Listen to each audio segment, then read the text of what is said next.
again. Thanks for joining GDPR Marketing Solutions. This is a weekly webinar. Hopefully you can all see my screen here. I do have the thumbs up here. So GDPR, I'm going to go into what it is, a quick guide to GDPR, and I'm also going to cover some marketing tools you can use today. There is a lot of noise about GDPR, and I'm going to go into a quick explanation of what I see some of the main points are. And I think more importantly, from a practical point of view, this is about marketing tools, marketing solutions that you can use. So what you'll learn on this webinar is a quick guide on GDPR. And I say a quick one. I've watched many webinars, and I think a good example is one I watched just a few days ago when someone had actually committed 4 hours to try and understanding the topic from a US perspective, and they're on 100 hours so far. So I'm going to try and do it in 10 or 15 minutes. So clearly it's going to be a sort of summary, executive summary level. Find out if GDPR applies to you. Learn why GDPR is important. And at the end, a deep dive into GDPR marketing solutions. And I've designed all of these solutions around them being simple to implement, quick to implement, because clearly the deadline is coming, 25th of May. And to be GDPR compliant. And of course, they are templates. They're usable in any business. The disclaimer, you can read it here. This is almost like the legal side of things. And basically, what this means is you can go off and use this advice and knowledge, but this is not legal advice. So neither myself or representatives of GDPR Marketing Solutions represent you, and they're not giving legal advice. These tools are here to help you. So that's the legal disclaimer part of it all. These are here to help you. This is not legal advice. So who am I? For those of you that don't know myself, I've used JVs, joint ventures, and it's something that I will be talking about in future webinars too, the implications of affiliate marketing and joint ventures. But for today, we want to keep it real simple. I learned marketing and I used joint ventures to fill big events like the O2 Arena with Richard Branson back in 2012. Here's me and Richard at the O2. Over 10 years of experience, I've used digital marketing to fill the room or build the list or convert the prospects into customers. So really my expertise falls into strategy, copywriting, and building funnels. I'm also the founder of GDPR Marketing Solutions. I saw a gap in the market. Frankly, there's a lot of legal advice, and it stopped at you should be doing this. I wanted practical marketing solutions that anybody could use, so I've created them. So I'd love your feedback, and I'd love your questions too. Let's get on. GDPR Marketing Solutions. I found this quite complex little diagram here, which I think summarizes where we fit in. There's a lot of legal advice, and obviously there's business as usual digital marketing, and I've put myself in the middle here. I am offering marketing solutions that are GDPR compliant. So what is GDPR? I've said it several times already, but it's the General Data Protection Regulation, and I was calling it GDRP for months too. So it doesn't exactly trip off the tongue, I would say that, but that's what it is. Overall, it's designed to protect the data rights of the consumer. I think the responsibility up until now has rested with the actual software providers and the tech giants to protect the rights, but this is a shift towards the consumer having control of their data and how it's used. Comes into law on the 25th of May of 2018, and it's been described, and I think this is by multiple people, the biggest change in data protection law in over 20 years. So really, considering a lot of these companies, tech giants, haven't been around for 20 years, or even some of them 10 years, this is really the biggest change in data protection law that they've ever seen. And it covers the whole of the European Union, whether you're a US company listening to this and you've got customers or your data's processed in Europe, this applies to you. It doesn't matter if 1% of your customers or 100% are in, then this applies to you. If any of your customers or prospects or data is handled or processed through the European Union. And I wanted to share something. GDPR itself, I'm sure you're trying to now look at this slide and look at it and think to myself, what does this mean?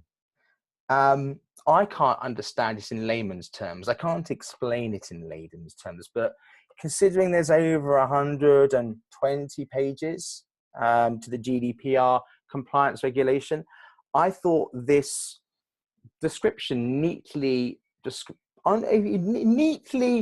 portrays that this is quite a complex subject. So it left me a little bit confused. And I'm sure, I didn't leave it up there for very long. The idea was you didn't read it in full. The idea was you got an idea that this is quite a complex topic. So however you're seeking your advice, whether it's legal, whether it's marketing here, whether it's other sources, this is a topic that I would have strongly advised you to go and consult with experts or people who are in their field expertise, because it's not something that you're going to get your head around in an afternoon with a cup of tea.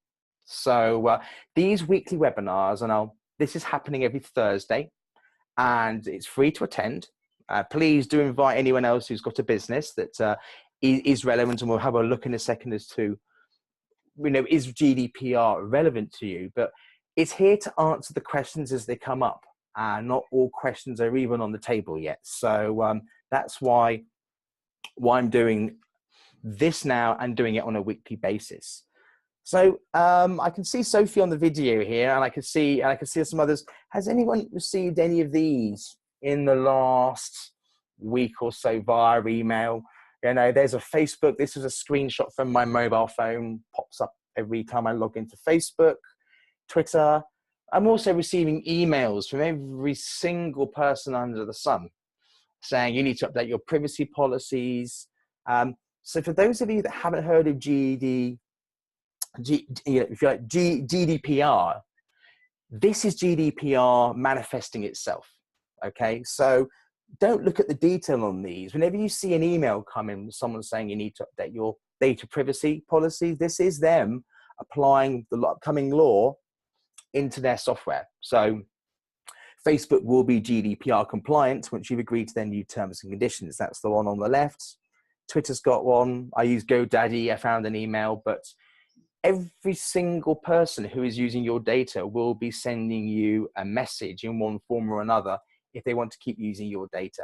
And at the end of this webinar, I want to be sharing with you some practical email templates you can use immediately. So you can stand out from the crowd and not be one of the people who's just forwarding on a T's and C's or a privacy policy or some fairly bland and vanilla copy, which when I receive it kind of upsets me because it doesn't excite me. And this is why I founded GDPR Marketing Solutions. So you're going to be getting a lot of these messages. And the reason I shared these is because I thought it was relevant to actually what was happening and probably your own personal experience of this too.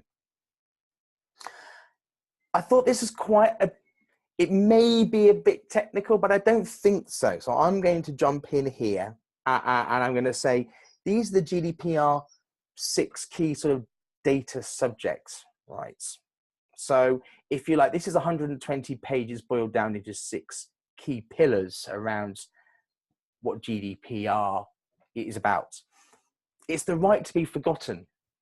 So as a consumer, you have the right to be forgotten. You have the right to access your data. So whatever data some company holds on you, you have the right to access that data in all of its forms. So you have the right to access whatever data someone stores on you. The right to portability is companies are not allowed to withhold the data, and you're transferring from one system to another, a supplier to another supplier. It's about being easy to transfer that. So you have the right to that being easy to transfer. You have the right to restrict the processing of your data and who uses it. So you have a say on this. If you don't like the fact that it's being used and processed in a certain way, you have the right to restriction on that. You have the right to rectify and amend. So you have control. basically. And right to object, you have the right to complain and say, hey, no, I'm not happy with what I agreed to before. I want to stop it, change it, or edit it now. So this is the consumer in the driving seat here. Now, some of you might be thinking, I'm a bit confused by all of this. So does GDPR apply to you? Well, do you have a business? If you don't have a business, you could probably breathe out and think, I don't know what this guy was talking about. If you do have a business, does your business maintain any personal data in any form, from electronic to even archive and paper, but particularly electronic here? This is personal data. It could be a list of small business owners where you have the list of the owner of the company. It could be your customers. It could be your prospects. It could be a list of 100 people. It could be a database of 100,000 people. Do you operate any of your businesses with EU citizens? So like I was saying earlier, this is applying to European law. It doesn't apply to US law yet, although there's certainly going to be a shift into how these laws translate, and then the US creates its own laws. So to ignore GDPR now is only going to be a wave that eventually covers all data across the world and the US. So for now, it's covering EU citizens. And does GDPR apply to you? Do you have a contact list of any size that you use for marketing? The simple answer is, if your answer is yes, does GDPR apply to you? If you're answering no to all of these, then it's not of your concern. You're going to be the consumer. Why is it important? Well, it was interesting. I watched a webinar recently and a presentation where someone shared that the biggest data breach fine, or one of the biggest in recent years, went to Carphone Warehouse. So a big mobile phone sales operator in the UK. And their fine was £500,000 or £400,000. You know, it's quite a small fine for a £1 billion business. So actually, GDPR is going to make it easier to enforce the law, and the consequences are big. Fines of 2 to 4% of global revenue, or £17 million, whichever's bigger. So this is something that's important. You could face a ban from accessing your company data. Now, with no data, then you're not going to have a business. So facing a ban from accessing your company data could, for most businesses, bring it to a grinding halt. So GDPR is very important. And it will be easier for anyone to report your business to the regulator. So there'll be more noise, more information available to public, and people are going to find it easier to complain if they don't like what you're doing. So this is why GDPR is important. And this is another perspective I thought was interesting to share. There's an increasing awareness, customer awareness of data protection and how they choose who they buy from. So this is at the very, very early stages, but there's certainly, I'm going to share something here. Why is GDPR important? Data is a business's primary asset. And this greater awareness, so many of you might have heard of the testimonial between Mark Zuckerberg and Facebook. And that was in recent weeks at Congress. And you could see, I mean, this is a picture here of the world of the press, the eyes of the press on Mark Zuckerberg. There's an increasing public awareness that their data is being shared, and that they may not like how it's being shared. And their rights through GDPR are going to change, and they will have more control over how their data will be shared. So this awareness is only going one way, and it's only going to be increasing. So this is why GDPR is important wherever you are. And very quickly, I thought, in terms of marketing solutions, I would just wanted to highlight, this is a live weekly webinar. It's free to attend. There's also a Facebook group. There's also, we have a website as well. So in the webinars, it's about sharing strategies that are working. It's about sharing copy templates for emails and landing pages and web pages, so that as GDPR comes into law, you'll get the opportunity to see, from myself, I'm going to be looking, across multiple fields, but I want to share with you what I see working best, and also share, what you shouldn't be doing, what you should be doing, So it's an insight into marketing best practices and how you can use them. And then to really sort of, this is the marketeer in me really, create some visuals, some funnels, and some campaign maps, so that you can implement what my suggestions are within your own business model. This applies to any business with data.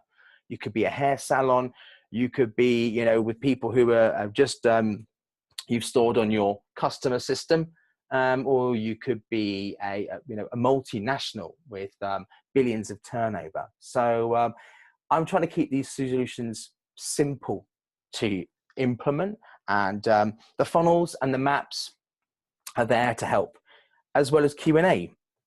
I'm also going to, we've got Henry Herbert on this call, who's a solicitor, and so I'm going to be bringing him in at the end of the call to ask a few questions. So I'm looking forward to that. And so there will be other experts coming in from a marketing, legal, and a technology perspective as these calls go forward. So don't be shy with your questions. This is not a legal hub. There are plenty of resources out there. And Henry has a great sort of service as part of what he does in terms of offering legal advice. So I'm partnering with people where it's not my core expertise, particularly in something like legal, but from a marketing and a legal questions and technology questions, then please do post and share them. The Facebook group is one place to go, and you can also subscribe to them through the Zoom webinar sign up. And I've created something. If you haven't downloaded it already, I'm going to go into it in some detail now, because I really wanted this webinar to be a quick introduction. It's not covered every single point of GDPR. We'll be here all night and all of tomorrow. So it's about offering you something with a deadline that is now 22 days away. It's something that you can go off and implement tomorrow. So I've created a GDPR marketing solutions taster pack, and I'm going to show you what's in the taster pack, and I'm going to show you how you can download the taster pack this evening and get it up and running tomorrow. So the rest of the webinar is now focused on how I can help you in one particular area. So the marketing solution I wanted to focus on before the 25th of May, the spotlight session, is how to get your existing data GDPR compliant. It's a question that's asked me the most. I see people in various states of panic and stress, thinking, I've got a list of 10,000, my business is 20 years old. What do I do with all these prospects? Can I email them in the future? And I'm going to call on Henry to get sort of his perspective from a legal point of view. But broadly speaking, you need permission, explicit permission, to contact people after GDPR becomes law. So the rest of this webinar is all about a solution for that. So the GDPR Marketing Solutions Taster Pack, you can download it for free. Just go to www.gdprmarketingsolutions.com, and you can download what I'm about to show you. I've taken pictures of the PDF. When you go and download the pack, you can copy and paste the text as an email template to really save you time. This is a quick solution here. So step one, an email template to send to all your contacts.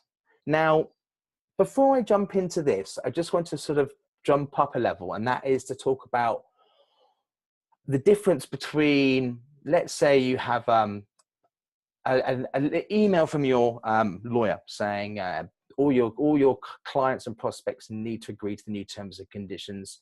Please forward them this link and this 14 pages of text and get them to agree. That's not very exciting for the layman. It's not very exciting for the lawyer, I don't think necessarily, but it's certainly not engaging with the customer, and you're missing an opportunity to engage and potentially drive new business. So this template is all about engagement and also creating new opportunities for sales. So this is quite a small text here. This is a picture, a screenshot, but you're probably getting the gist of this. So roughly speaking, what we're looking at here is a simple template where you fill in the blanks. You put in your company name, you put in a description of something useful that you might want to share with people. My 4 ideas here were coming up in June. I have all of the following content for you. A free webinar on your new Create Their Own Webinar title. Just like tonight is free, you had to register for this. So this is a good tool to use. You may sort of have something that's been pre-written that you want to update or release in June. So this is a number 2, my insert description or a name of a useful tool. So something that you is out there. And this tool, you might want to update it. You might want to keep it updated. And there's a reason for that. And that is after the end of May, when its GDPR becomes law, there has to be an explicit, legitimate reason for somebody to, you to ask for someone's contact information. So if there's a webinar like tonight, there's a legitimate reason to ask for your information. So you get the link and you can get access to the recording. However, if it's something that, it's 2017's, top travel tips, top travel locations, that's not something that you actually need their contact information for. So it's going to be an area, a topic I go into on other webinars, but broadly speaking, you want to think of a offer that requires people to log in and requires their information rather than it being a past event, it's a future event. So it could be a webinar. So this email template is all about keeping it simple. It's about engagement. It's also about generating new prospects and getting people to, well, when I say be excited by an email they get from you, reminding them of why they're on, their details are with you. Perhaps they haven't opened an email in a while. So download for free at the GDPR Marketing Solutions. So that's the email template. What I've created here is a landing page template. For those of you that aren't 100% sure what a landing page is, well, a website homepage is arguably it's a landing page. It's a page you go to when you first visit that domain name. But a landing page is the first place you would go to if you've given someone a URL. It's not within a deeper in the website. So let's just say you put a link to a fresh landing page, which is created just for the purpose of engagement and getting people to opt in. And you won't be able to read the text on here. It's quite small. But again, it's actually about creating a template. You copy and paste it in. And then critically in here, there's tick boxes. So the bit I'm going to draw your attention to is just under the yellow. And it says tick box. I'd like to receive offers from, in this case, GDPR Marketing Solutions, about products and services which the offers will be about. So people are having to agree to further communications and further offers from your business. And this is about layering up the permission. This is not a one size fits all.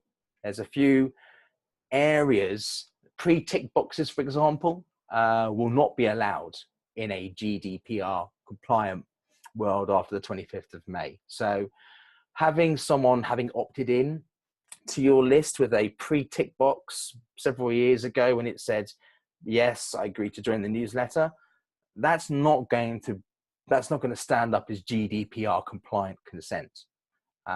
So this is about offering a template which offers a a more of a broken down approach to permission and giving people the chance to choose what they're agreeing to or not. And thanks to John Corrie for his input on this, which this is about instructions for use. I'm a marketeer. I speak to other marketeers. For me, this is bread and butter. But actually, for many businesses, their focus is on a dozen things, 20 things. So I've created an instructions for use on how to use the email and template for your business. It's designed to be simple. I would love your feedback on this. So you can download this template and the instructions for use all together for free at the domain GDPR marketing solutions.com. So there is what I was offering for tonight, which was a simple, I wanted to get there quickly because these webinars can go on a long time. I wanted to get there quickly and offer you the solutions rather than try and give you the biggest picture in all the detail. If you've still got questions, then please do post those questions and we'll get them answered either tonight or we'll get them answered on a future webinar. So that would be great. Any questions? The objective of this webinar is not to answer all in one shot, but to keep answering them as they come up. Now, what I'm going to look to do here is, hopefully you can still all see the, legal questions. I'm just going to do here is Henry. Let's see if we can hear Henry. Henry, can you hear us? Yes, can you hear me? I can. So I'd like your perspective really on this. And that's to sort of go back to, so I've had some other, I think when I say some other people's views on GDPR and some legal questions. And then obviously anything else you wanted to sort of add that you felt, oh no, actually you've missed something critical, Nick, here, because it's such a big topic, right? Trying to do a very, very short version, condensed version. It's actually easier to go long on this than it is to go short. Wouldn't you agree? Yeah, absolutely. So before I ask these little questions, Henry, could you just give us 30 seconds on who it is and what you do? That would be great. Thank you. Sure. So my name's Henry Herbert. I'm a partner at Herbert & Ball LLP. We're not actually solicitors, so I was a solicitor, but we're now full-time data protection consultants. So we specialise in data protection, which is actually an area which solicitors haven't traditionally covered very well. Okay, great. But I was a solicitor at a major law firm in London before I moved into this full-time. That's my sort of background. I worked on sort of major M&A transactions where we did a lot of data protection work. But, you know, a bit like you, Nick, I could see this was an opportunity. You know, people were going to need good advice on this topic, and it was lacking, I think, you know, both practically and legally. So I moved into data protection full time as a data protection consultant, and hence where we are now with 22 days to go. 22 days to go. Yeah, it's. I don't think it's that the world will stop spinning on the 25th of May. But I can see from the amount of emails that are coming in, hitting my inbox, that I get a sense that some people are in a bit of panic mode. That's right. Yeah, I mean, we've seen it as well now with we sell template documents, and the live chat box on our website is exploding with chats coming in now asking, you know, do I need a GDPR? You know, as if it's something you can implement. No, it's quite funny. I think a lot of people left us at the last minute, so which is to be expected. But yeah, it is panic mode. And just to sort of, although there might be those listening who are also slightly into that panic mode, say, I wanted to give a percentage number, and this was from somebody who'd been in this for 2 years. He reckons 95% of people haven't taken action yet. I mean, you know, and are not actually compliant. What sort of number would you say it is on your gut feeling? My gut feeling is perhaps less than 1% will be fully compliant by the 25th. That includes all companies from sort of multinationals, just because it's such a tricky law that to be absolutely 100% fully compliant is almost impossible, just because there's factors like human error and things like that. In terms of businesses that, you know, haven't really started or, you know, are miles away from compliance, I think you're looking at least 80%, particularly in the SME market. We're looking at basic things like privacy policies not having been updated on the website, things like that. They may be in progress, but I think at this stage, people should have them finalised. And we're seeing that, really people are just working out what a privacy policy is for the first time. So I think it's probably around 80%. That's my gut feeling. Okay, thank you. And the reason I wanted to share that, although I'm not trying to install a sense of panic in those that are listening, but you're not alone. And that's not necessarily to provide comfort, but it's to say that the majority of the UK businesses are not going to be ready for this on time. And UK business will not grind to a halt on the 25th of May either. So it's the sort of, it's a topic that needs urgent attention. It's not something that I think that my terminology would be, it's not something to suddenly think that the whole world's going to come crashing down either. Is that fair? That's right. Yeah, I mean, life will go on. For some people, it might not if they get a fine, but for most people, it will. Yeah. Indeed, and in fact, this question I've sort of rehashed from someone else. You can see this? Do marketers need to go back to existing customers and get them to give the same level of explicit consent that will be required for new opt-ins? Now, obviously, my webinar tonight has been about providing solutions for this. So I've in a sense, I've answered it from my marketing perspective, but I just almost wanted your answer on this in the sense that you've got customers, you've got prospects, you've got old customers, and what your view is really on what the differences might be. That would be really useful.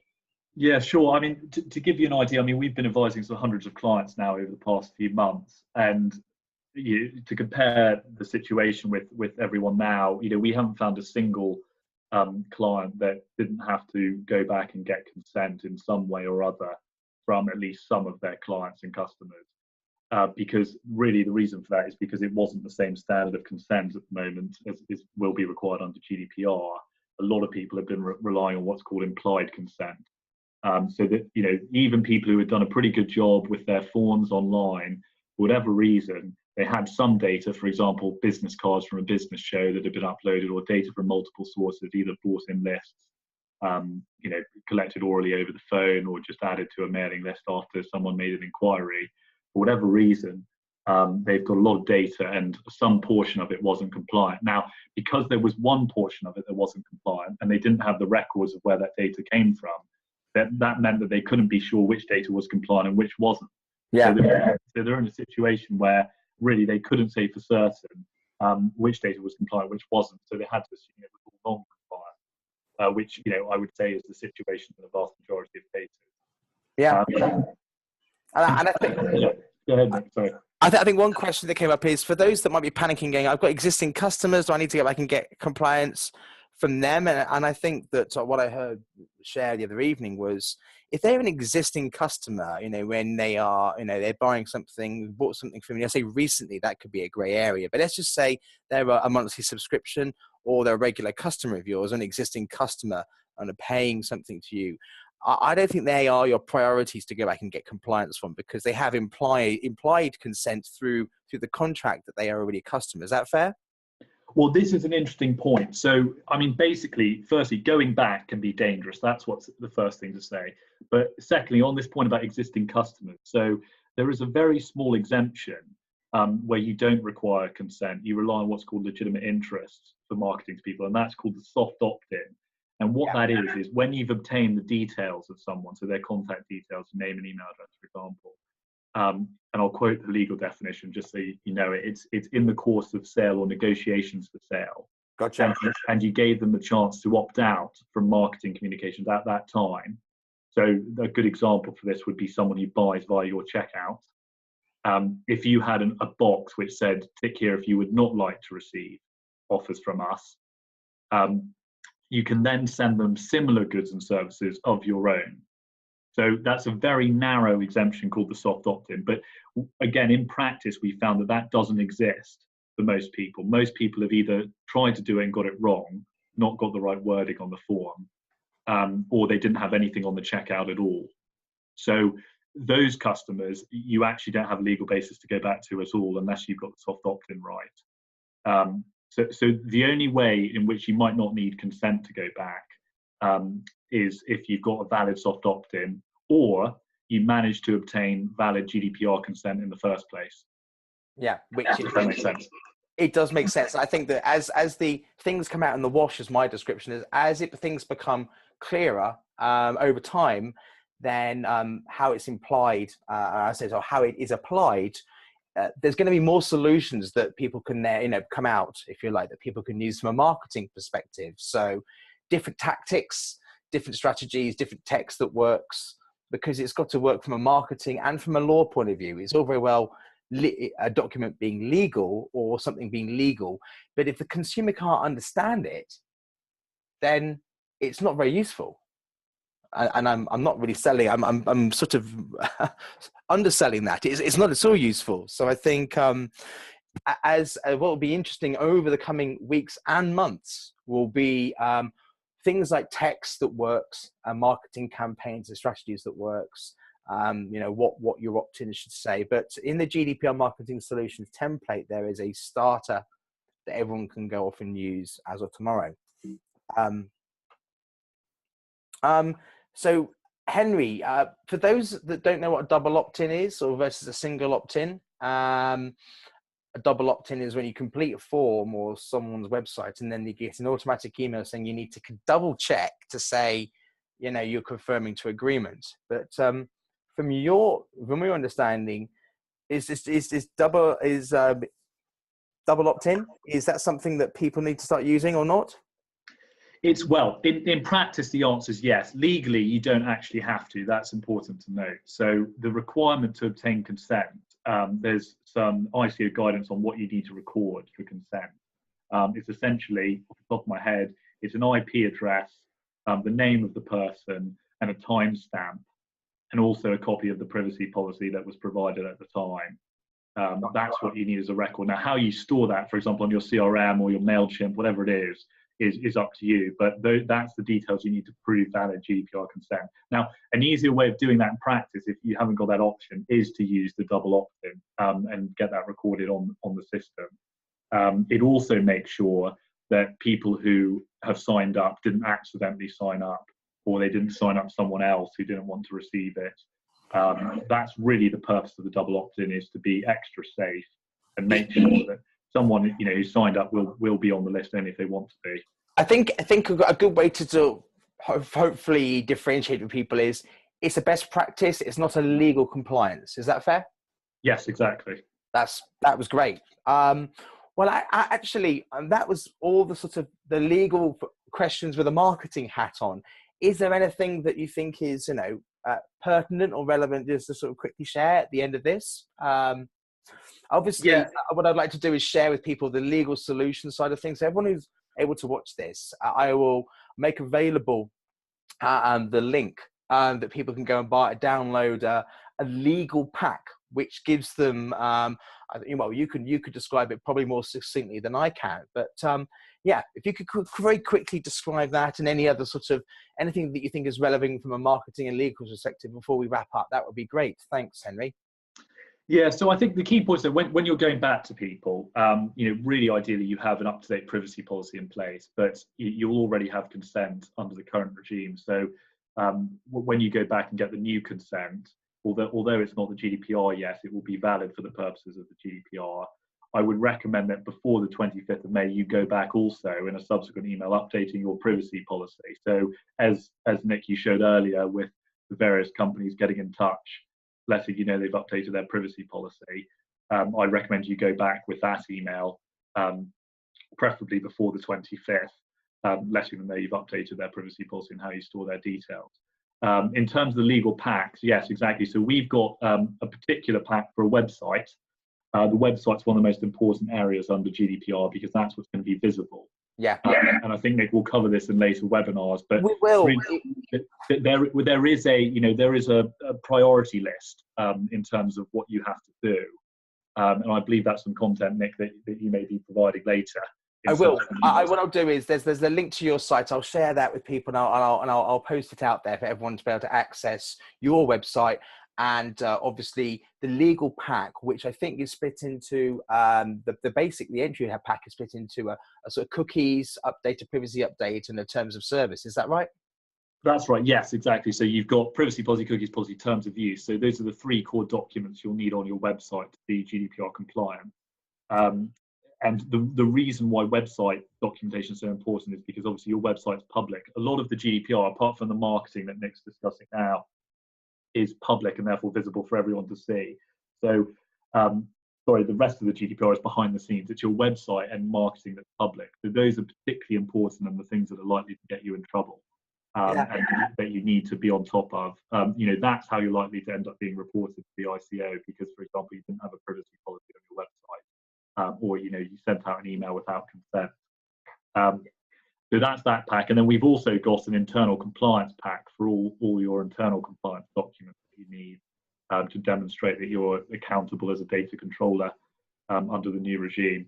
So there's 2 packs for those. There's an essentials checklist for free under the GDPR marketingsolutions.com website. So I will share that. And as you say, I did a spotlight tonight because I really thought it was important. It was just 22 days to go to just do a short intro and then give people some tools they can go off and use and share. So in future webinars, we're going to put the spotlight onto a website. We're going to put the spotlight onto other topics that people think, actually, I still don't understand this, or what should I be doing? So in next week's webinar and the upcoming weeks is more shares on marketing strategies, new copy ideas. So copy for emails, copy for websites.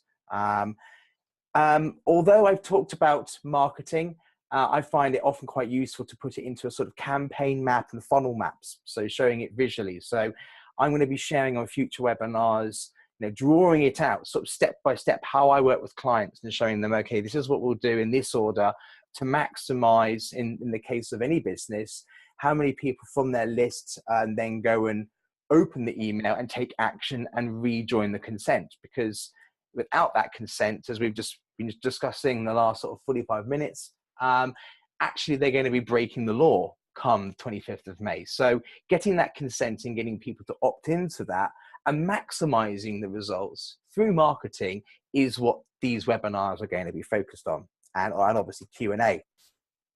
Now, for those that are looking for more help or more answers to solutions than the free taster pack, then I am going to be making available from this weekend a VIP pack, which is going to be several templates, several campaigns, everything that are arriving, and also an opportunity to ask me one-on-one questions. So that's something which is the GDPR marketingsolutions.com VIP pack. I will be emailing everyone who's on this webinar and sharing more information on next week's call. So there's going to be that. And for one-to-one help and a free 15-minute consultation, email me, nick@nickgriffith.com, and I'll book you in. And I can do a quick risk assessment on your marketing and in your business in terms of GDPR.